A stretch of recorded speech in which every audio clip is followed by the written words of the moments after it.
malam ini makan kek sebagai dinner. Kek ini tanpa gula, tanpa gluten, tak ada tambahan bahan kimia. Memang natural. Cara buat I akan letak dekat belakang video. Korang save video ini dulu. Okay, kek ini sepatutnya penuh. Ini sudah anak makan lah. So tinggal ni. So I punya dinner. Ini 2 timun. Lagi I nak buat 1 minuman. Avo black. Koko lagi. Ini pun sudah pakai ni 1 sachet. Oh tak, ini pakai 2 sachet sebab I buat ni actually untuk 2 hidangan. Satu orang boleh makan separuh. So sini ada 2 hidangan. So I makan 1 hidangan lah, tak sampai. So I tambah lagi 1 sachet lagi midi avo perisa coklat.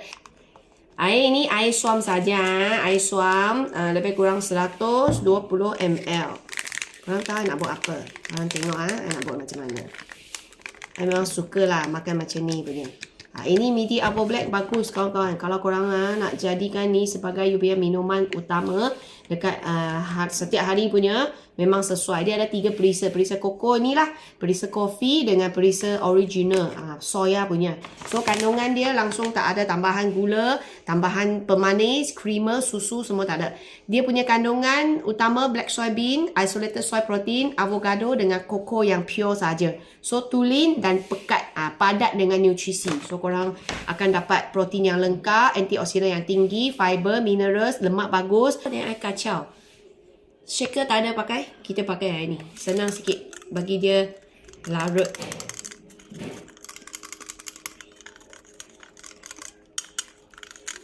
Kalau korang ada shaker, korang pakai shaker je.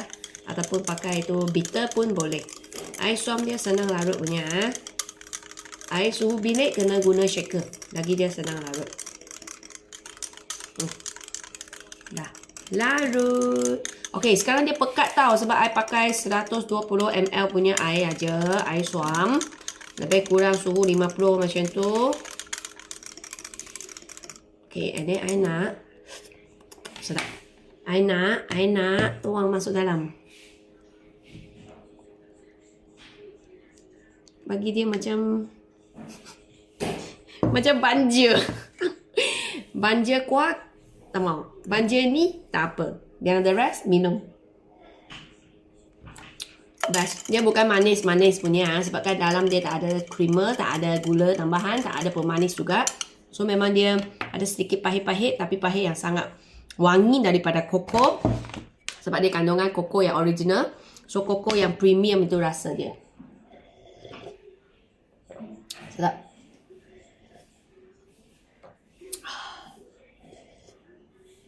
I lebih suka suam daripada sejuk. So kalau korang suka sejuk, korang boleh ini simpan peti sejuk kejap baru makan pun boleh punya. So sini ada 1, 2, 3, 4 keping.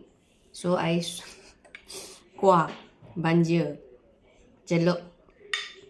Ayo, sudah telan air dia. Sedap.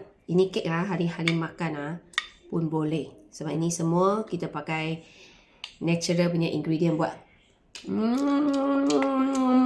Ini hari I nak buat lagi tau. Sebab I semalam buat 2 bekal untuk anak Barbie sekolah dengan sarapan. Jika ada lagi, nanti I nak buat lagi 2 bekal. Bekal besar. Bestnya. Habis makan, lagi sambil boleh makan timun. Lagi boleh minum sikit-sikit. Memang rasa best, rasa bahagia. Tak rasa tengah diet. Sebab kita tengah makan makanan yang kita suka.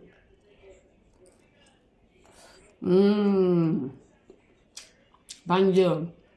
Ya. Patut lagi kurangkan air bagi dia lagi pekat.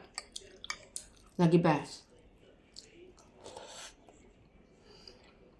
Sedapnya. So cara untuk buat, korang boleh letak kat sini lah. Korang save video ni, nanti korang pun buat. Yang tengah graving cake punya, buat je hari-hari. Makan, perut pun tak buncit. So jadi inilah kita punya makanan utama. Macam let's say macam hari ni memang tak lalu nak makan nasi semua. So I makan ini. Ini pun boleh jadikan korang punya sarapan. Ini boleh jadikan korang punya lunch ataupun dinner. Harap korang suka resepi macam ni. Korang tambah 2 biji pisang. Lepas tu hancurkan pisang sampai macam ni. Tambah 4 biji telur.